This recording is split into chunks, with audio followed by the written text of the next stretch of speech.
Good evening, everybody. Welcome to Solo ReacTalk. This evening, I'm going to be reacting to a video requested by Robert Fridays. Thank you again for your continued support, Robert Fridays. Thank you very much. It's called "Can I Survive Squirrel Armageddon in Rimworld?"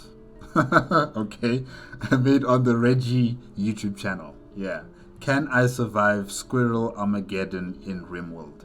I know of the game called Rimworld. I haven't played it. I gotta start playing these indie games, like Minecraft and Rimworld and all these other ones. I gotta start playing them. But yes, I digress. I haven't played Rimworld. I'm not entirely sure what type of format is the game exactly. I'm not entirely sure, but hopefully I'll get to see it in this video. But yeah, let's start. Let's see what Squirrel Armageddon means in Rimworld. Squirrel Armageddon. Okay, interesting. Let's start. 3, 2, 1. Sciurus Linnaeus, otherwise known as the humble tree squirrel. Peaceful, fluffy, and unassuming, but what if it wanted to consume your flesh? But squirrels are herbivores. How can they consume your flesh? Or are they omnivores? I've always seen squirrels eating nuts and, berries and stuff like that. I've never seen them eating insects of any sort or any other smaller rodents. Yeah, they're always cute with their cheeks puffed up with, a lot of nuts in them, in their cheeks, and, they're cute herbivores. That's what I see them as, but it appears that the squirrels in this game like blood. Interesting. Today's challenge, I will be crash landing 10 colonists on a planet full of rapidly replicating killer squirrels. We have 16 days to establish a base camp before the squirrel onslaught begins. On day 17, one manhunter squirrel will spawn and attack us. The amount of squirrels that spawns doubles every day according to this graph. This may not seem threatening, but if you've passed grade 6 math, you'll know it won't take long before we're being assaulted by hundreds of squirrels every day. Our goal is Why don't you just build a wall? to survive 28 days of Squirrel Armageddon and establish ourselves as the dominant life form on the planet. But before we can begin this challenge, I have an exciting announcement to make. For the first time in the 5-year history of this channel, we finally have an actual sponsor, and it's real this Congratulations. time. Not like last year when I pretended to be sponsored by a sex toy company. This video is officially sponsored by Raid Shadow Legends. It's the RPG PvP gaming experience of your lifetime. Available now on iOS and Android with millions of players, actually very good graphics, and constant updates. Raid is the answer to every question you've ever asked. My favorite champion? It could be Tashada. I mean, just look at those stats. Or even Madame This guy. Sciurus, she can support me any day. But if I'm being honest, it's Broadma, because it's attainable for a guy like me. I just want to get all lost up in them folds, boy. Okay, Reggie. Okay. Ooh, too much information. I tell you what. Sorry, what? Oh, Raid! As you can tell, love is in the air this month, and new players can participate in Raid's Valentine's-themed love quest. Just download Raid from the links below and head to the address on screen to enter your player ID and begin your personal love quest. Play the Valentine's-themed minigames for a chance to win virtual and real prizes such as Raid Champions and even Amazon gift cards up to $1,000. Additionally, everyone can use promo code SaintValentine23 to receive a Valentine's Day gift straight from me to you. Create your own unique playstyle with over 600 champions and millions of ways to customize your team. Battle countless bosses, expand your roster, and assert your masculinity by coupling your phone's power supply to your pacemaker, thus ensuring you'll always be able to play What? Raid Shadow Legends, or else you're already dead. Click my link in the description below or scan my QR code to download Raid and receive $30 of in-game items, including 200,000 silver and free epic champion Chonaru. Thank you Raid for sponsoring this video. Now let's begin. I've decided that if I'm going to commit genocide, I can at least enlist the help of some experts. So I picked my 10 starting colonists randomly from the comments section on my most recent video. With such a diverse and intimidating team, I felt as though we might actually have a chance at this. Wait, is Rimworld a multiplayer game, or is it a single player game? And this game kind of reminds me of another game that I like to play with my friends. It's called Don't Starve Together. Yes, Don't Starve Together, where you collect resources, you make up a base camp, you survive through the day and night cycles and through the different seasons. You know, I haven't played that game with them in months now. It's been a long time since I've played that game. But yeah, I'm digressing. Yeah, this game is kind of giving me Don't Starve Together. Yeah. If you guys haven't played that game, go play it. It's really fun. We crash landed on this alien world, 10 men against an entire planet of squirrels. Collectively, we are the can that is to be crushed. However, with a little ingenuity, we just might be able to survive. I began by surveying the area to identify the most defensible position. It was a mixture of mountainous terrain and rainforest vegetation. Not ideal, but it has potential. We have only 16 days until the Squirrel Scouts will discover us, and not long after that begins total Squirrel Armageddon, so we need to move fast. Luckily, I can't believe you guys are going to be killed by squirrels. Oh my gosh. we landed in a fairly safe position, so we'll just make our base here. We don't actually have enough time to develop a fully functional colony, but we can operate as a primitive hunter-gatherer tribe that has specialized entirely into guerrilla warfare. You see, my plan is to transform this entire map into a functional squirrel-killing death trap. My hope is that by constructing a series of elaborate devices and pitfalls, we can reduce the squirrel numbers to manageable levels before we ever have to engage them in direct combat. Naturally, this is going to take a lot of resources, and so began the great deforestation of day one. We will repurpose every last blade of grass on this godforsaken planet as a weapon against our enemies. Oh, definitely this is taking me back to Don't Starve Together. and I know you might be thinking, Reggie, just build a door. Squirrels can't open doors. Yeah. That's correct, but much like wearing a strap-on to a bukkake party, it's just not in the spirit of the challenge. And so not in the spirit of the challenge. Okay, alright. So our rule is that the squirrels must have clear access to our colonists at all times. It doesn't have to be safe or fast, but it must be available. Now, while we have already accepted our Whoa, you guys are sleeping outside? lifestyle as filthy, dirt-eating cretins, we will still require some basic amenities to prevent our colonists from going completely insane. As such, I began construction. Wait, hold on guys. What were those basic amenities there? Let me just go back and check.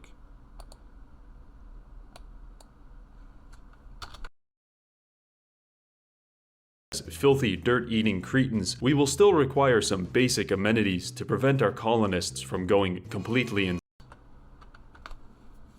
Fire starting spree, murderous rage, insulting spree, catatonic.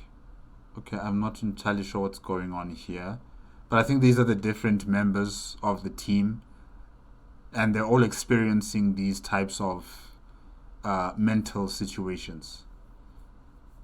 Okay.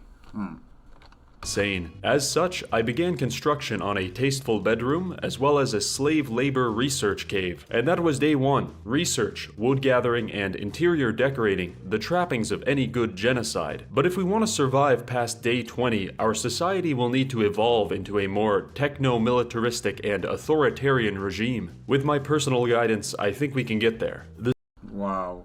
The sun reluctantly rose again on this death world, and with some wood finally stockpiled, I had our colonists begin construction on our main defensive project. I'm not sure that it's fair to call it a maze, since it's impossible to get lost, but it's a spiral-shaped structure meant to corral enemies into a single-file line. Not overly threatening in its own right, but I installed a mod that allows me to build rat traps. They are fairly cheap, and it only takes 2 to kill a squirrel. By filling our maze with over 200 rat traps, I could guarantee our colonists some level of security, at least until we start dealing with the later waves of the squirrel army. This would... Is there friendly fire in Rimworld? I mean, how do you make sure that these traps or whatever else you're using doesn't hurt your own people, and it only targets the squirrels. Is that a possibility in the game, or you just have to be careful where you're moving and how you're moving? I mean, this trap does look very elaborate, but if you get caught in it, you're dead.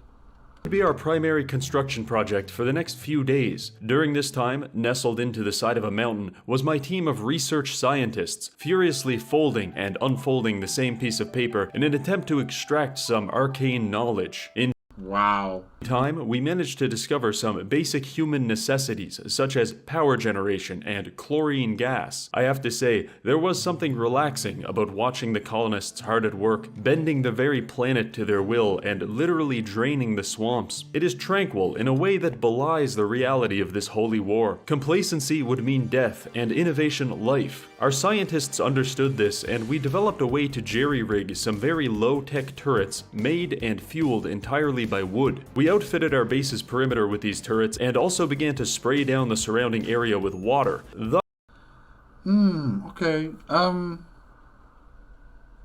don't know how many of these squirrels are going to be heading towards this installation, in the coming days, but I don't know, maybe they should have also had like a funneling type of structure, where there's only one way in and one way out for these squirrels. And once the squirrels come in, not the maze, a different structure. You can have the maze and then you can have a second structure, or have the first structure that I'm talking about and then have the maze as a second obstacle course for the squirrels to go through. But in terms of my trap, if I can say that, you would make a funneling type of wall. From the outside it's wide, and as the squirrels come in, it becomes smaller and smaller and smaller until only a single file line of squirrels can go through. And as they're going through this funneling type of wall, if I can say that, you can have those turrets on either side of the wall, and they would just continue to shoot at the squirrels from left and right. And also up front, I don't know if you guys have flamethrowers or grenades or any sort of explosive. You just use those things and you just keep killing as many of these squirrels as they're trying to funnel themselves into this small, narrow passageway. And then if they should pass through that small passageway, they'll be going into the second phase of this maze or this trap, where they'll be going into that, zigzagging. Well, it's not really zigzagging, but it's a maze essentially. Yeah, that's what I'm thinking. Thus turning the battlefield into a thick, muddy mire that would slow attacking armies. By this point, food was beginning to become an issue. If we could survive for a few more weeks, we could transition to an entirely squirrel-based diet, but for the time being, we would have to survive. Oh, so you can also eat those squirrels. Okay, wow. Via turtle meat and photosynthesis. Our photosynthesis. initial arrival may have been met with sunny skies, but now rain has washed down on our base for the past 3 days. Possibly monsoon season, but also possibly an early warning sign that we are not welcome. It was maybe for this reason that I had no qualms in building toxic power generators just outside our base. Sure, it will eventually pollute the entire planet and destroy countless ecosystems. It doesn't matter. It's for the win. The win against the squirrels. But if you shorten your time frame to 28 days, you'll realize there are a surprising amount of things that you simply don't care about. With this, our colonists transitioned from construction to mining. I studied a lot of tape on the Viet Cong in preparation for this challenge, and the development of an intricate series of tunnels was key to their success as guerrilla warriors. We too could utilize this technique, popping out of the mountain to lob explosives at our enemies before disappearing into a vast darkness. Work carried on for the next few days. The occasional raider would show up to help us test our defenses, and Whoa, there's raiders in the game too? our colonists began to grow unhinged from their daily Heart stroke serious. Wow. Catatonic breakdown. Oh, 2-hour horseshoe games in 40-degree weather. But as they say, life goes on. With the discovery of weapon manufacturing and artillery, our society is beginning to take form as an idiot savant of sorts. Basic sanitation and plumbing mystifies us entirely, but building a fertilizer IED is a relatively uneventful affair, and so we began to add additional layers of redundancy to our defenses. What's that? You passed the rat trap maze? Amazing! Let's celebrate with a bouquet of Mark II grenades. Even got past the grenades, huh? Let's see how you do with tight spaces filled with circular saws. Amazingly, despite these well, are those the bandits? hazardous working conditions, none of our colonists have died in a freak accident, though they have certainly tried. The first wave of squirrels would soon be upon us. A certain tension fell over the colony as I began to wonder if our preparations would even come close to being adequate. It's one thing to kill a homeless man with rat traps, it's another thing entirely to stop 2,000 Oh my gosh, look at them all. squirrels. My colonists finished the day in the workshop, preparing some flammable liquids and machine pistols for the coming days. The sun set and rose again, bringing with it an agent of destruction. A solitary squirrel nationalist, as expected. A squirrel nationalist, okay. He didn't even make it past our turret, but the blood spilled this day has set in motion the wheels of war. A war that would not end until there was no blood left to give. Some would view this first squirrel as a kind of Franz Ferdinand, a holy martyr even. We, however, viewed him as lunch. The next few squirrel attacks progressed without much trouble. Our colonists are awful at shooting, however their guns were designed in complete darkness by a person suffering from extreme heat stroke, so I think we're just lucky to be alive. All in all, the days were flying by, and we even managed to acquire some reinforced barrels from a traveling merchant. This would allow us to construct a small mortar battery in the back portion of our base, which would be essential to our late-game defense. Day 21 was when the squirrel threat really began to register. Of the 16 attacking squirrels, several managed to make their way to our gun line, and they nearly killed Squire. For our safety, we now need to rely more and more on our extensive infrastructure of traps. This was a stressful revelation. The world was closing in on us now, and our colonists were nestled into their awkwardly designed fortress, mass-producing rat traps and fine-tuning the defenses of what might be their final stand. By noon of day 22, our next batch of enemies arrived. 32 squirrels. Oh my gosh. Each one entirely intent on destroying our micronation and feasting on our flesh. Where did they come from? Did they also drop onto the planet like you guys, or what? I had the colonists work through this attack because it was too dangerous to directly participate. The squirrels quickly overwhelmed our turrets, but the maze made short work of them. For now, the maze would be our guardian, but our ability to replenish it was rapidly diminishing relative to their ability to destroy it. We managed to survive day 23 thanks to an incredibly unlucky trade caravan being absolutely devoured by the wave of 64 squirrels. No way. You're telling me that elephants have been killed by squirrels? Oh gosh. Despite their primitive weapons, the traders managed to whittle down the attacking army to a very manageable size, which we had no problem defeating. It was also at this point that I realized we could process the dead squirrels directly into chem fuel. This became the #1 priority of the colony, in addition to the basic maintenance of our exterior defenses. So the chem fuel is going to be used as an explosive? If I could convert hundreds of squirrels into hundreds of barrels of explosive liquid, there's no telling what we could be capable of. It is now the 8th wave of Armageddon. 128 squirrels Whoa. barrel down on us like a bulldozer full of rabies. However, something strange is happening. Chunks of rock are falling from the sky and flattening our opponents. Initially, I thought it was a meteor shower, but then I remembered several days ago I had made blueprints for the construction of several catapults. I didn't even realize Oh, I thought it was the mortars. they had been completed, but nevertheless they were absolutely emasculating the attacking forces. It doesn't seem like it's affecting them. From where I'm sitting, it just doesn't look like it's affecting them. They can absorb the impacts from these weapons. There's so many of them. Yeah. Under normal circumstances, I'm sure this is a very ineffective weapon due to its poor accuracy, but when you're dealing with this many squirrels, you really can't miss. True. While the squirrels managed to disarm most of our rat traps by running into them face first, we now have a new and effective weapon. Our priority now is the construction of as many catapults as humanly possible. We now have only a few days standing between us and total victory, but our base is certainly looking a little worse for wear. Aside from the attrition inflicted on our defenses, our base is covered in the rotting bodies of hundreds of squirrels. And honestly, it's starting to freak some of us out a little bit. It's not clear if the squirrels adopted this Red Army style of warfare for these psychological advantages, but regardless, it's working. Panic attacks, murderous rage, and all forms of mental disorder are becoming increasingly prevalent. Squirrel has flown into a murderous rage. Wow, he has decided to kill Sokran.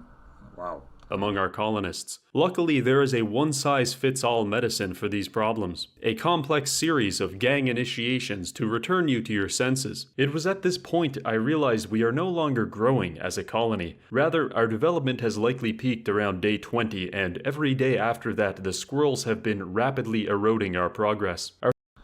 Well, I don't know if you were really growing from the get-go. From the get-go, you guys were purely collecting resources to make this entire gigantic defensive fortification, and that's what you've been focused on. You know, the technology for weapons, the technology for fortification, the technology to maintain the fortification, and that's it. Yeah. So I don't think your society was growing at any point.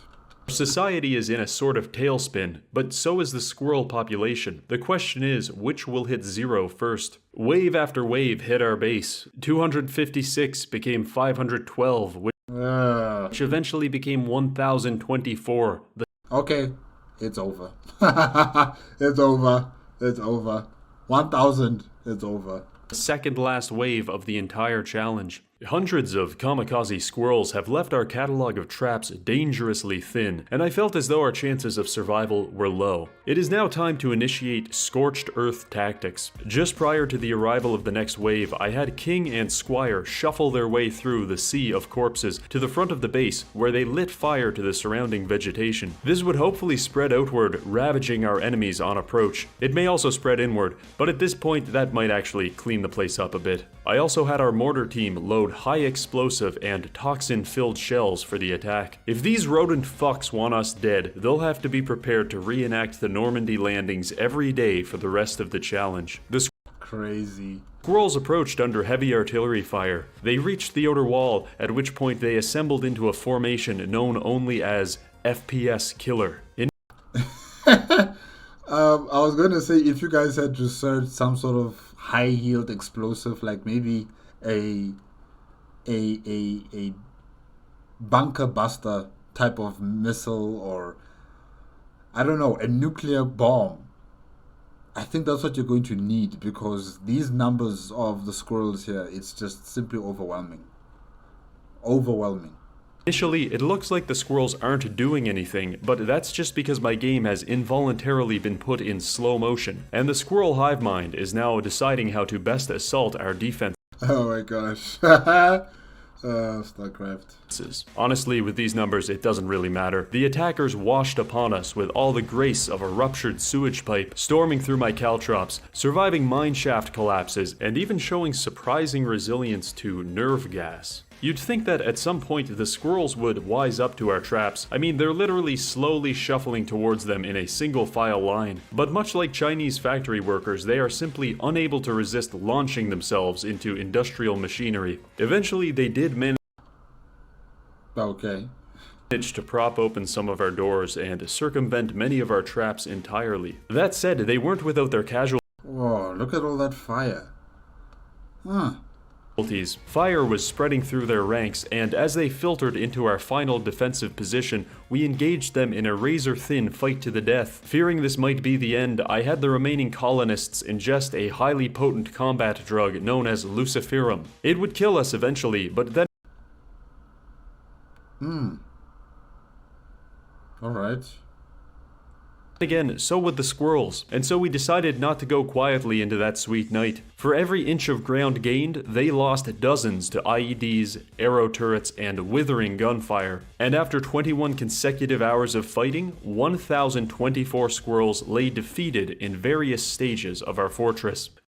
Wow, I never thought this was possible. And you guys actually defeated all 1,000 of these squirrels. Oh wow, that's amazing. Now, can you survive the next wave? This moment is bittersweet. We survived, but our base is entirely demolished from a combination of explosions, fire, and collateral damage. Furthermore, we've used up most of our fuel and all of our munitions, and our colonists are going absolutely fucking nuts. With 3 hours left until the next wave, reality is pounding on our door, and it's time to answer. We simply won't be able to survive these next 2,000 squirrels, but we might be able to kill them. For you, my final subscribers, the best fate I can offer is a Viking funeral. We collected the remaining chem fuel from our stockpile and scattered it around this large wooden warehouse. We're going to let all the squirrels into this structure, and then we're going to lock the door. You see, the rules of this challenge state that I'm not allowed to prevent the squirrels from getting to us, but we didn't say anything about preventing them from getting away from us. Once the squirrels have entered the house, Sebi will spring out from his hiding place, closing the door and trapping 2,000 squirrels and 8 colonists in our final trap. Day 28, noon. The final wave is upon us. Survival is a thing of the past now. From here, we are concerned only with sending a message of human resilience and of hope for a better, squirrel-free world. Today is a good day to die. Good luck. For legal purposes, I am required to disclose that there is no subtext to what I am currently saying. I tried my best to create a funnel that would allow for maximum squirrel acquisition within our remaining moments of life. I had fashioned one last incendiary fertilizer trap and placed it in the center of the base. At this point, the 2,000 squirrels were marauding their way through our base, and eventually they started pouring into the warehouse. We gunned down all we could, but eventually the trap was triggered, igniting the inferno that would rage as a monument to the ferocity of these 10 brave men. The doors are locked, escape is impossible, and though the squirrels struck us down, I think we managed some sort of deranged moral victory through self-immolation. I'd like to observe a moment of silence for those lost today. And with that, our challenge is over. We may have lost the battle, but from what I've seen here, I think we can win the war. I hope... Okay, I mean, yeah, I don't see any more squirrels. Hope you guys enjoyed the video. I think Rimworld has exceptional creative potential, and I've even hired some modders to help me bring my drug-induced visions to life. One big shout out to our channel members and patrons, and finally, thank you for watching.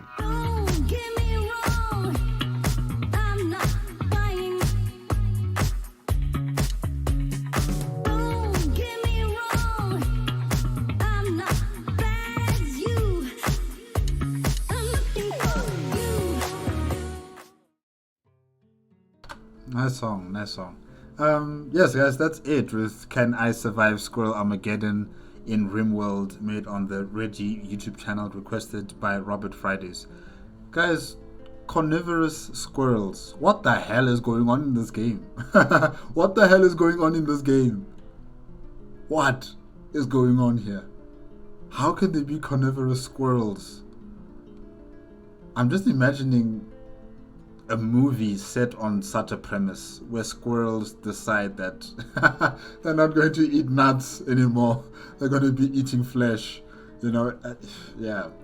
But yeah, in terms of the strategy in, trying to corral, if I can say that, the squirrels in a certain type of path where they would fall to traps and to other forms of explosives and the weapons fire from the colonists. Yeah, that was good. I think if they had more time, they should have created more elaborate, structures that would funnel the squirrels into a far more tighter and confusing type of journey just to reach the colonists. That maze structure was good, but I wish they had more, maybe like 2 or 3 of them, also added in there.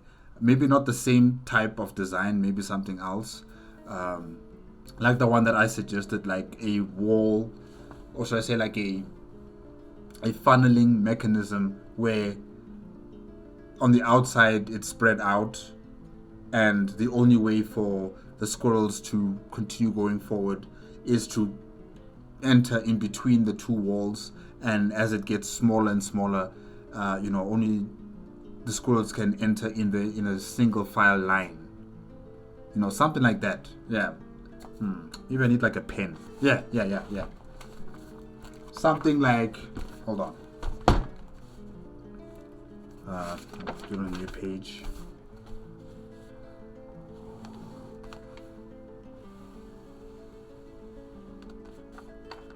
Yeah, something like this. Hopefully you guys can see it. You see, at the top here, this is where the squirrels have to enter, and the deeper they go, the more narrow it becomes until they have to enter into a single file line.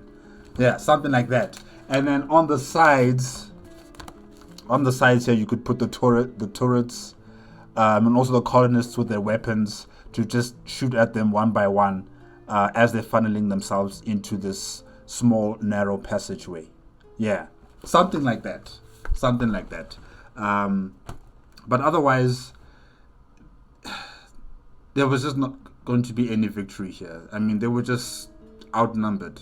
Maybe not outgunned, but they were definitely outnumbered. No matter what type of contraption they built, whether it's the mortars or it's the catapults or it's the turrets that fire arrows, it just wasn't enough to defend them from the Squirrel Armageddon. So, did they survive the Squirrel Armageddon? No. They did not. And no, they did not. They tried, but they failed. And they took out as many squirrels as possible with them in their deaths. So, yeah. Bittersweet ending right there. Alright guys, that's it. Thank you again to Robert Fridays for the request. Thank you as well to Riggie YouTube channel for opening my eyes to Rimworld. Like I stated before, I haven't played the game. I know of its existence, but I just have not played it. It kind of reminds me of Don't Starve Together in a way, in terms of you collecting resources, building a base camp, surviving the elements and other forms of enemy opponents that you might find, just like the bandits that were in Rimworld. You get to survive through similar situations on Don't Starve Together, where you're fighting against frogs that try to kill you, pigs. What else? Like, there's so many animals and creatures in Don't Starve Together that you have to defeat and survive through the different seasons and days. So yeah, it really is taking me back to Don't Starve Together, and yeah, it looks interesting. I think I might actually try it out. Not sure when. I gotta be honest with you there. I have a lot of things to do, so I'm not sure when will I have the opportunity to play the game. But if it is on Steam, yes, I will look into getting it as well. Yeah. All right, that's it. Guys, remember, if you want to check out the original video as well as Reggie's YouTube channel, the links are going to be in the description below. If you like my reaction, give it a like, comment, and subscribe to my channel. Click on the notification bell if you want to be up to date with my latest videos, and I'll see you guys hopefully next time. Okay, thanks again to Robert Fridays for the request. Okay.